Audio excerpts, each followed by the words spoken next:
I have these plastic paddle cutting boards that I found at the Dollar Tree. They come in both white and blue, which the blue is a new color that I've seen there. So I grabbed 3 of those, and I'm going to start by painting the front of them with some Wise Owl white primer. Now, the area that you're supposed to cut on almost has a little inlay, so I'm just painting the inside of that with the Wise Owl white primer.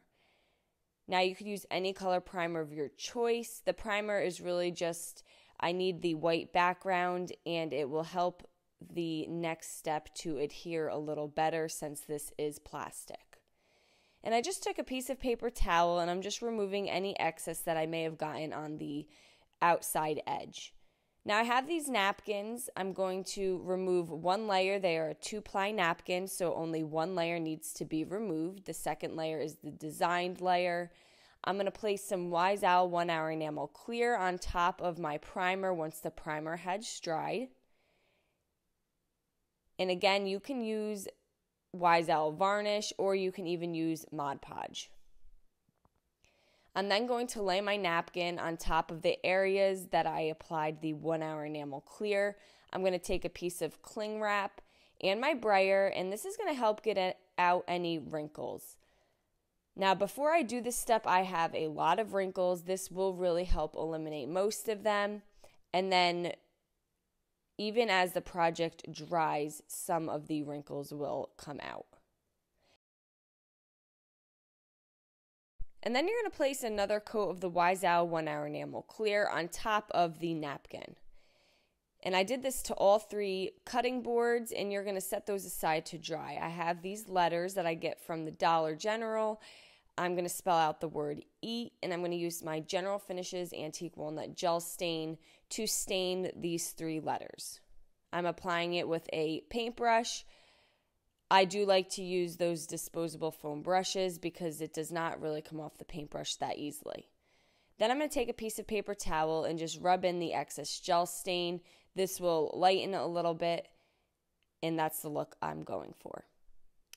Once my 1 Hour Enamel Clear is dry, I'm going to remove the excess napkin from the edges using a razor blade. If I had gone all the way to the edge of the cutting board, I would just use a piece of sandpaper, but the razor blade was the easiest in this situation. And I did that to all 3. I'm going to antique mine a little bit. You do not have to do this step, so if you're not into this style, then totally skip this, but I just add a little bit of chocolate paint and water to the top and just rubbed it in with the paper towel. I'm going to take some jute and some hot glue, and I'm going to wrap the jute around the top of the cutting board on the handle. And I'm just using the hot glue to hold the bottom in place. I'll wrap it around a few times until I get to the bottom of the hole on the handle. And then I'll secure that end on the back side. And again, I repeated that on the other 2 cutting boards.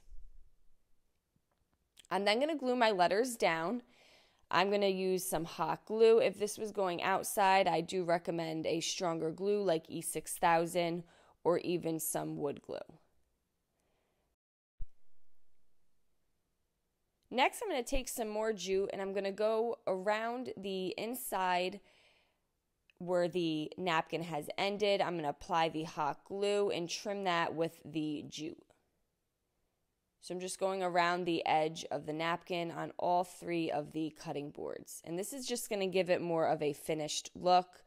The napkin kind of had a rough edge, and I feel like this kind of completed that. I have these little sunflower paper stickers that I'm going to glue on the top of each cutting board.